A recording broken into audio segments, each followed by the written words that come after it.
Hello viewers, আসসালামু আলাইকুম। আশা করি সবাই অনেক সুস্থ এবং নিরাপদে আছেন।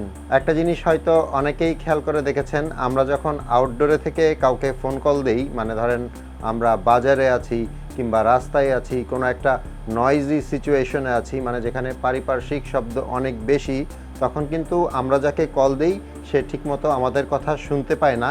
আবার ঠিক উল্টাভাবে ওরকম পরিবেশ থেকে আমাদেরকে যখন কেউ কল দেয় তখন তাদের কথাও আমরা ঠিকমতো শুনতে পাই না, মানে কথাগুলো পরিষ্কারভাবে শুনতে পাই না।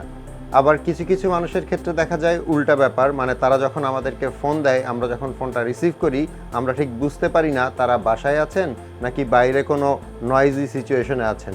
তাদের ফোন থেকে আমরা যে সাউন্ডটা পাই সেটাতে তাদের ভয়েস অনেক ক্লিয়ার থাকে এবং তাদের পারিপার্শ্বিক যে শব্দটা আছে সেটা মোটামুটি পাওয়া যায় না বললেই চলে।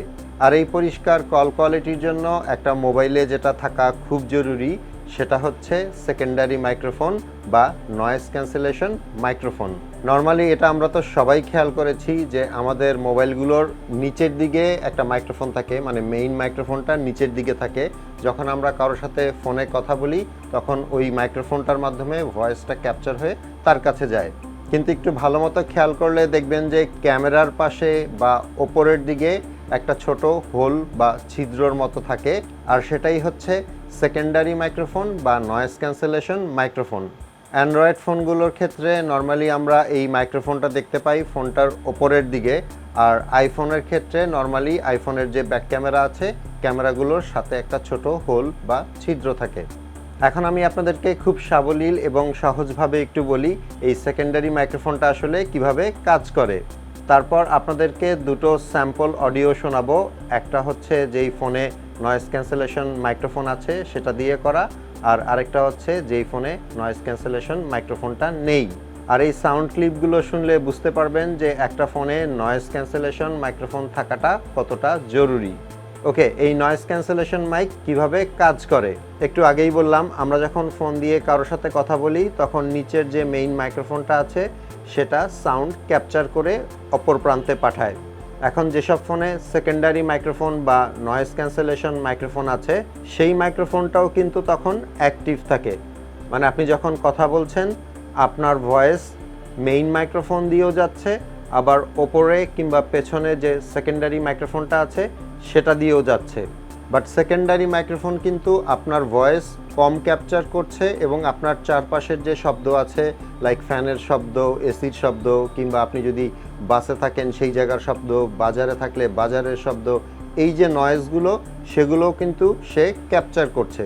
তার মানে মেইন মাইক্রোফোনটা দিয়ে শুধুমাত্র আপনার ভয়েস ক্যাপচার করছে, যেটা আমি লাল কালার দিয়ে বোঝানোর চেষ্টা করছি। আর সেকেন্ডারি মাইক্রোফোন যেটা আছে সেটা দিয়ে আপনার ভয়েস কিছুটা যাচ্ছে এবং সাথে আপনার পারিপার্শ্বিক শব্দগুলোও যাচ্ছে, যেটা আমি এখানে হলুদ কালার দিয়ে বোঝানোর চেষ্টা করছি।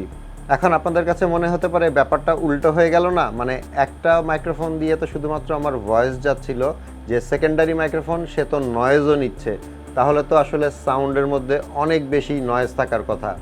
যে কারণে ভয়েস বোঝাতে আমি এই লাল অ্যারোটা ব্যবহার করছি এবং নয়েজ বা পারিপার্শ্বিক শব্দ বোঝাতে হলুদ অ্যারোটা ব্যবহার করছি। আপনার স্মার্টফোন যেটা করে এই দুই রকমের সাউন্ড থেকে আপনার ভয়েস কোনটা সেটাকে সে রেখে, যেটা নয়েজ সেটাকে সে কাট অফ করে দেয়। আর সে কারণেই আপনার স্মার্টফোন আপনার ভয়েসটাকে পারিপার্শ্বিক শব্দ থেকে আলাদা করে ফেলতে পারে।